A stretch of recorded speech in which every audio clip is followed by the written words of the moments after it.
dilahirkannya di mana, ya apakah dia lahirnya normal, apakah sesar dan lain sebagainya ya. Lalu kemudian lahirnya berat badannya bagus atau enggak ya, BBL atau tidak, Apgar skornya gimana ya, itu bisa ditanyakan melalui wawancara dari ibu. Oh pas lahir itu biru sus ya, kita kan bisa memprediksi ya, jadi bisa tahu selain dari dokumentasi untuk tahu Apgar skor dari bayi yang akan kita periksa. Lalu apakah dia sudah sempat inisiasi menyusui ini atau belum gitu ya, nah itu bisa ditanyakan pada ibunya dan kita lihat dulu gitu dari catatan bayinya. Setelah itu baru kita mau melakukan persiapan ya. Nah persiapannya, persiapan alat ya. Nah alat yang dipersiapkan antara lain adalah alat untuk antropometri ya, ada pengukur berat badan dan beban ya. Kemudian ada pengukur tinggi badan atau pakai midline ya. Bisa juga pakai penggaris pengukur ya. Kalau di puskesmas itu kan ada yang bentuknya gini ya, dari kayu. Nah itu memang biasanya pakai itu kalau bayi baru lahir. Kalau nggak ada bisa pakai midline aja. Lalu kemudian juga kita ada untuk tanda-tanda vitalnya ada stetoskop dan juga untuk konsultasi ya, ada termometer. Nah termometernya bisa pakai yang rektal atau yang biasa. Yang rektal nanti kita pakai juga buat pemeriksaan lubang anusnya ya, ada. Lalu kemudian juga kita punya reflex hammer, tapi tidak dipergunakan untuk memeriksa dengkul ya. Tapi kita mungkin mau cek bagi sini dan lain-lainnya kayak ini. Lalu kemudian juga pen light ya untuk memeriksa refleks mata dan juga untuk inspeksi di bagian-bagian yang harus dilakukan, harus melihat dan dilihat ya. Kemudian ada transparsal untuk pemeriksaan yang di mulut dan juga ada dot bayi atau juga bisa pakai pacifier atau pen ya. Kemudian juga ada sarung tangan ya buat perlindungan bayi dan juga kita. Kemudian pakaian ya apabila diperlukan pakaian bayi. Kemudian juga penghangat ruangnya ya, penghangat ruang ya. Nah lalu kemudian sudah disiapin alatnya, baru kita persiapan lingkungan ya, menyalain. Nah sebisa mungkin sih sebetulnya sebelum dilakukan pemeriksaan udah dinyalain dulu ya, sehingga kemudian bayinya dalam kondisi temperatur ruang yang hangat karena dia nanti mau kita buka bagiannya. Kalau di rumah sakit biasanya memang di bed yang udah ada penghangatnya, yang tidak terlalu bermasalah ya. Lalu persiapan lingkungan udah, kemudian kita cuci tangan dulu, lepasin alatnya, jangan lupa interaksi dulu, ngobrol sama ibunya ya, bilang kita mau melakukan pemeriksaan pada bayi itu ya, nggak lama fokus karena biasanya kan bayi-bayi sekarang rooming ya, jadi masuk bersama dengan ibunya di ruang rawat. Jadi kita hanya sebentar mau melakukan pemeriksaan. Lalu kemudian udah siap semua, kita pakai sarung tangannya. Sarung tangannya sarung tangan bersih, jadi nggak perlu pakai sarung tangan yang steril.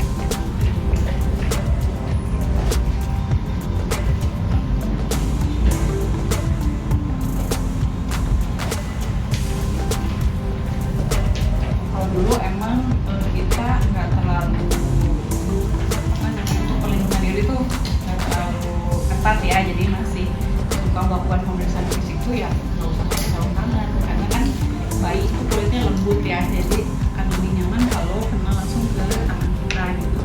Tapi sekarang kan banyak penyakit menular yang kita tidak ketahui ya, kasihan bayinya, jadi biasanya kita bukan hanya pakai sarung tangan tapi juga pakai masker ya. Saya tadi tidak pernah, jadi sebaiknya nanti pakai. Nah kemudian yang harus kita lakukan pertama kali adalah kita buka pakaian bayinya ya. Jadi ini kita udah pastikan dulu rongga racunnya udah hangat ya.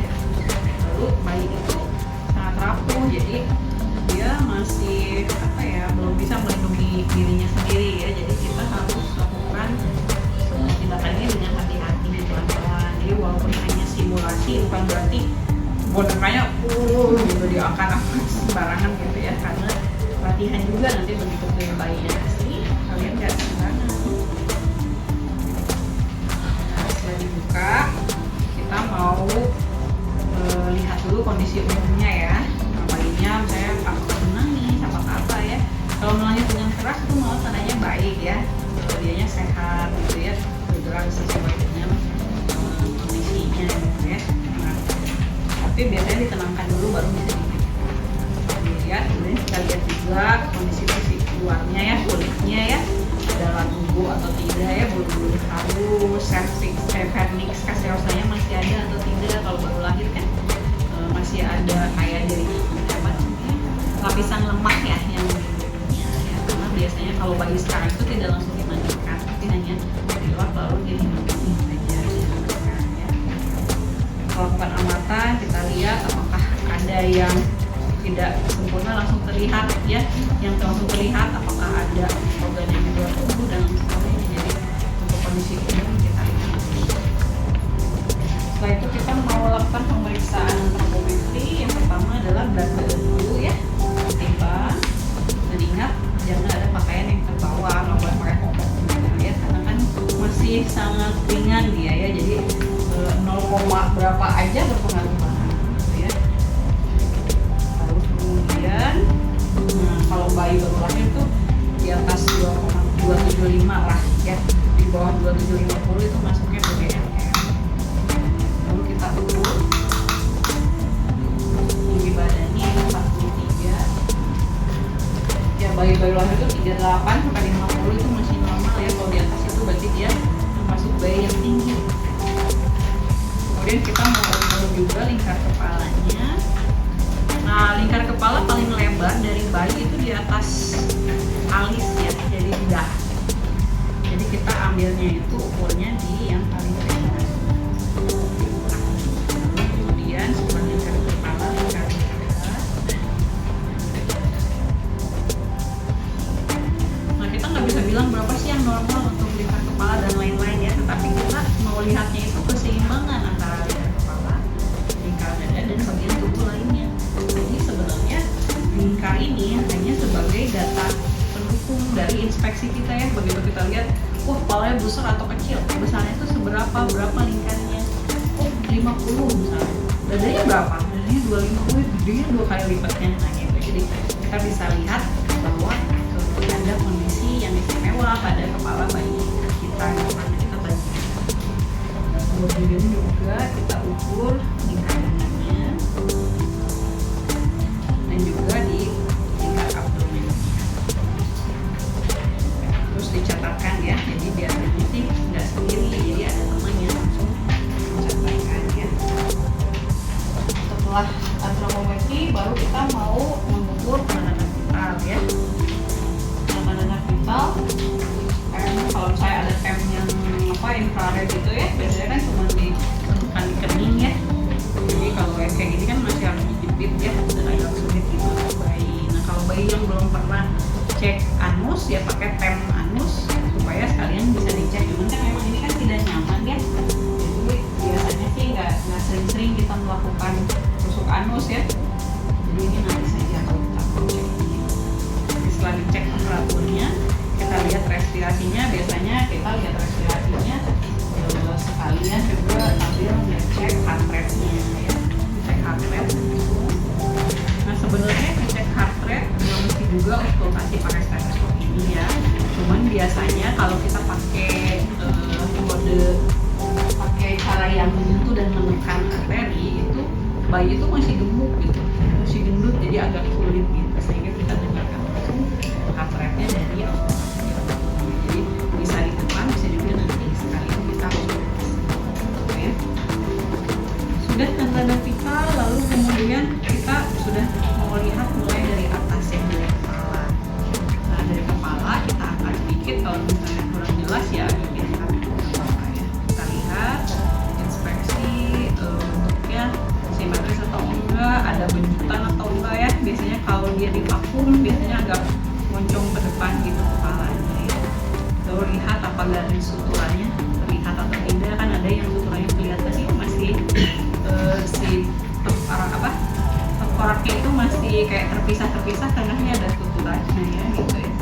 Nah lalu kemudian kita lihat juga untuk craniovexinya, kita lakukan perfusi di belakang. Nah kalau craniovexinya itu dia ketika di tap tuh bunyinya crack gitu seperti ada yang masuk. Jadi bayi itu masih lunak gitu ya, empuk, tapi kalau ditekan tuh kayak lempung, jadi ditekan itu masuk ke dalam gitu. Crack itu namanya cranial capsite ya. Itu lama-lama akan hilang itu karena dia baru masih membentuk untuk beradaptasi gitu ya dari dalam tubuh, terus menyesuaikan untuk jalan lahir dan keluar gitu ya, sehingga dia masih belum pada form yang sebetulnya gitu ya, belum jadi keras gitu. Lalu kemudian kita lihat, boleh mata dulu, boleh telinga dulu ya, kita lihat refleks terhadap cahayanya ya, pupilnya mengecil atau membesar atau tidak gitu ya. Kalau silau pasti akan kecil ya, kalau kurang gelap bukan ya, kurang terang akan. Lalu kemudian untuk refleks kedipnya, kalau misalnya ada kapas ya kita sentuhkan sedikit ke ujung mata, kalau tidak di palpebranya aja kita tutup sedikit, di tap sedikit di atasnya, bayinya berkedip atau tidak ya. Lalu kemudian kita mau cek doll eyes-nya masih ada atau tidak refleksnya. Nah, doll eyes itu kalau bayinya kita miringkan gini, matanya masih di depan, jadi seperti mata boneka. Boneka yang ada bola matanya bisa bergerak-gerak ya. Kan kalau diginiin, perem, ya nggak? Mata boneka dimiringin, perem, diginiin, dibuka, dimiringin, matanya masih di depan, gitu. Nah itu doll's eyes. Doll's eyes itu normal pada bayi baru lahir hingga minggu ke-11 ya. Maksimal minggu 12, jadi kalau di buku teori itu 11,3 minggu gitu ya. Nah di luar itu adalah adanya indikasi gangguan neuro ya atau syaraf. Itu doll's eyes, refleks mengedip, lalu apalagi mata. Udah ya. Kita lihat juga apakah dia ada gangguan yang lain seperti epicanthus ya. Nah, epicanthus itu adalah palpebra yang menutup area bagian mata. Jadi seperti kalau orang Chinese kan matanya sipit, terus bagian depannya ke depan ya. Nah, itu namanya epicanthus. Itu normal pada bayi-bayi orang Asia ya. Lalu kemudian mata ya udah ya. Lalu kita ke telinga dulu, boleh. Kita lihat ya. Kemudian kita raba juga fleksibilitas dari pinanya ya, kalau ada bagian yang aneh. Nah lalu kita kasih respon sedikit, bisa ditepuk gini, kalau dia kaget nah berarti bagus ya. Startle atau moro refleksnya berarti bagus ya. Jadi moro atau startle refleks itu adalah reaksi spontan bayi untuk merentangkan tangannya kalau ada suara, kalau dia kaget. Makanya disebutnya startle. Kalau dia kaget langsung gini gitu ya. Terus startle refleks, lalu kemudian nah itu masuknya ke refleks yang kita teskan di telinga ya, karena dia nanti kita juga jadi tahu fungsi telinganya ya. Oh dia berarti bisa mendengar dengan baik. Lalu kemudian ke hidung, kita lihat bentuknya ya, lengkap atau tidak lubangnya. Lalu kita pegang pasasenya atau jalan nafas, passage ya, keluar udaranya rata nggak dari kanan dan kirinya, sama atau tidak gitu ya. Kita mau lihat jalan udaranya itu baik atau enggak passage-nya. Kemudian langsung kita lihat ke mulutnya, ada labiosiklis atau tidak ya, atau apa sumbing ya. Lalu karena kita juga udah pakai handspoon, kita bisa lakukan perabaan ke area palatum, dimasukin ke dalam ya, sambil nanti kita pasti otomatis langsung kerasa ada refleksi hisap ya. Nah dirasakan itu palatumnya terbelah atau tidak, jadi apakah dia palatositis atau hanya labiosiklis. Kalau palatositis berarti ada belah juga di area palatum. Nah itu jadi perhatian dari ibunya ya, jangan sampai pas minum bayinya keselak masuk ke hidung asinya, jadi harus agak cervical gitu ya bayinya ya pas lagi minuman. Lalu kemudian kita mau lihat refleksnya ya, kita ambil dodotnya atau pacifier ya, jadi nggak harus botol susu, bisa juga pacifier. Tahu kan pacifier apa? Yang buat nyonyot empeng ya bener, namanya itu pacifier. Nah jadi kalau ini kita taruh di pinggir sini, nanti dia akan mengikuti ini, jadi mencari, itu namanya rooting reflex ya. Pernah lihat nggak ponakan atau siapa gitu ya, kepegangnya dikit gitu lucu ya, itu namanya rooting reflex ya. Nah lalu kemudian kalau kita masukkan ke mulut pasti langsung nyedot gitu, itu namanya sucking reflex ya. Tetapi ada juga yang namanya tadi extrusion reflex, artinya dia otomatis mendorong makanan, jadi gitu dia kayak dilepeh-lepeh gitu. Jadi kalau dia bentuknya dia mengenali nipple ya, atau puting susu ibu. Jadi kalau ini dia sedot, tapi kalau lalu kemudian udah di leher, kita mau ke dada dulu ya. Kita inspeksi dulu naik turunnya respirasinya ya.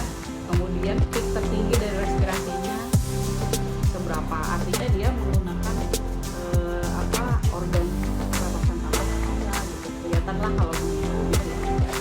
Lalu kemudian kita mau auskultasi, jadi untuk melihat ya, untuk melihat untuk mendengar denyut jantung atau heart rate bayinya gitu ya, apakah ada S3, ada bunyi sekalian kita dengarkan bunyinya ketika dia bernapas, itu ada yang gitu ya, apakah ada bunyi suara napas tambahan atau tidak, ada rolling enggak, enggak. Kemudian baru kita melakukan kalau palpasi kita cuma mau raba aja, jadi seperti tanggal premitus ya pada pemeriksaan tubuh orang dewasa. Jadi kita mau lihat kanan kirinya ketika dia bernapas seimbang atau tidak. Kalau orang besar kan suruh ngomong 7 gitu, kalau bayinya nggak bisa, jadi kita rasakan aja. Kalau dia kebetulan lagi mengeluarkan suara ya kita bisa lebih merasakan. Kemudian untuk perfusi ya kita cuma mau melihat saja apakah ada yang seharusnya tidak ada ya. Jadi nanti dipelajari lagi, kalau perfusi kan ada yang Dulmes ya, timpani ya. Nah kalau di paru-paru, area paru itu harusnya sih timpani resonans ya, artinya ada gaung dari perfusi yang kita berikan pada bayi ya. Nah kalau misalnya pas gini ternyata kok Dulmes ya, kayak benda padat, ada apa nih? Nah baru ada hal yang berbeda. Nah kemudian masuk ke abdomen, sebenarnya bisa digabung ya, tadi pas dilihat tapi ini kan ada yang masih belajar jadi kita pas abdomen juga dilihat ya, perutnya gimana, cembung kah, atau ada yang aneh gitu ya. Kemudian kalau misalnya nggak ada, kita lanjut ke perfusi untuk lihat apa namanya peristaltik ususnya ya. Nah karena masih bayi, jadi sebenarnya range-nya itu jadi bisa di mana aja ya, bisa terdengar karena dia masih kecil gitu lah Pak. Nah misi usus yang normal itu 5 sampai 10 kali per menit ya. Kalau lebih dari itu berarti ya lagi diare atau gimana gitu ya. Jadi itu yang penting dari auskultasi abdomen. Lalu kemudian dipalpasi, kalau saya tidak ada pembesaran di mana-mana ya berarti kita tidak ada kecurigaan karena limpa, lever dan lain-lain. Tapi kalau bayi sekali lagi kan bentuknya masih bulat gitu ya, jadi sebenarnya masih belum bisa melihat hanya dengan palpasi ya. Lalu kemudian kita perfusi juga. Ekstremitas kita lihat untuk jari-jarinya apakah lengkap atau tidak ya, ketika ekspresi ada polidaktil atau tidak ya, pokoknya dilihat normal atau tidak kan jari-jarinya. Lalu dicek palmar refleksnya ya, jadi refleks untuk menggenggam, jadi ketika ditaruh jari gini pasti langsung mengenggam. Lalu kemudian untuk kaki bagian bawahnya kita mau cek bagian kakinya. Kalau baru pakai jari juga bisa ya, kalau enggak pakai hidung yang agak runcing sedikit gitu dari bawah ke atas, nanti dia responnya langsung jari-jari kakinya langsung mengerut ke depan gitu kayak geli gitu, set langsung kayak geli gitu.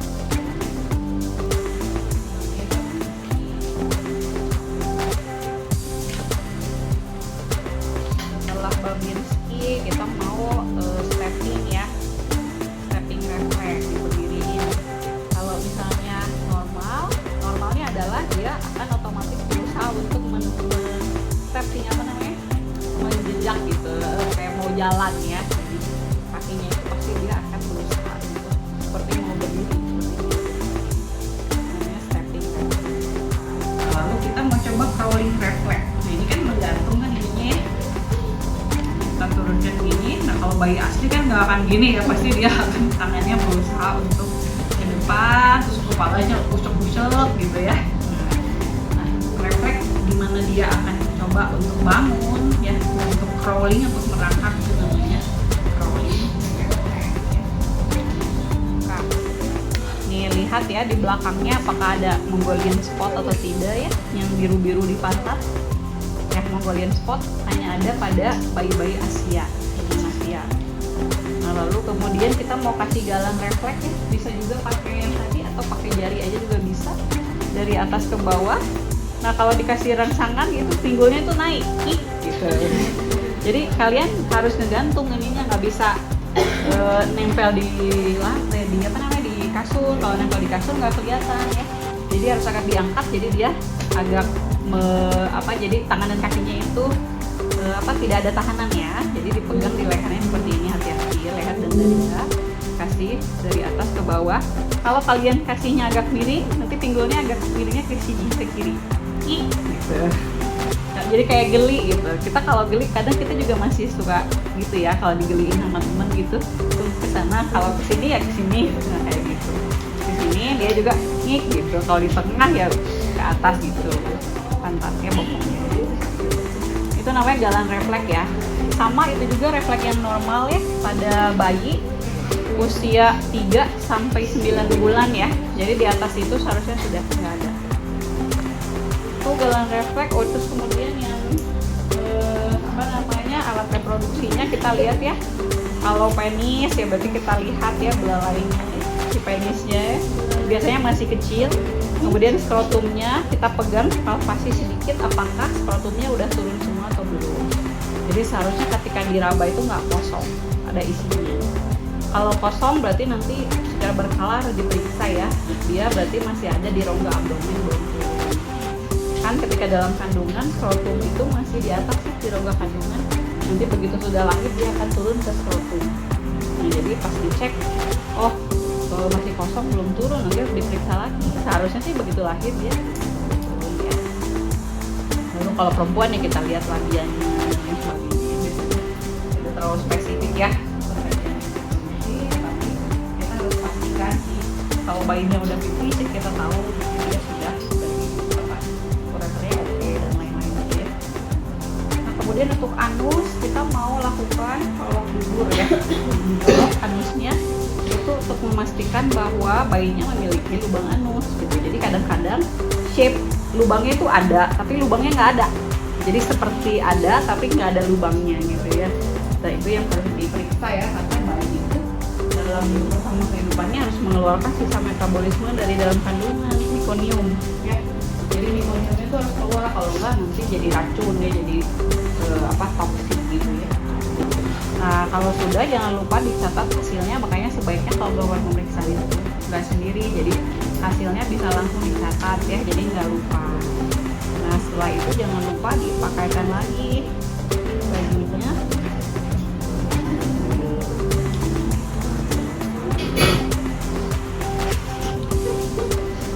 Nah kalau misalnya bayinya mau dilakukan pemeriksaan selanjutnya nggak usah dipakein baju ya, tapi kalau misalnya tidak ya dipakaikan pakaiannya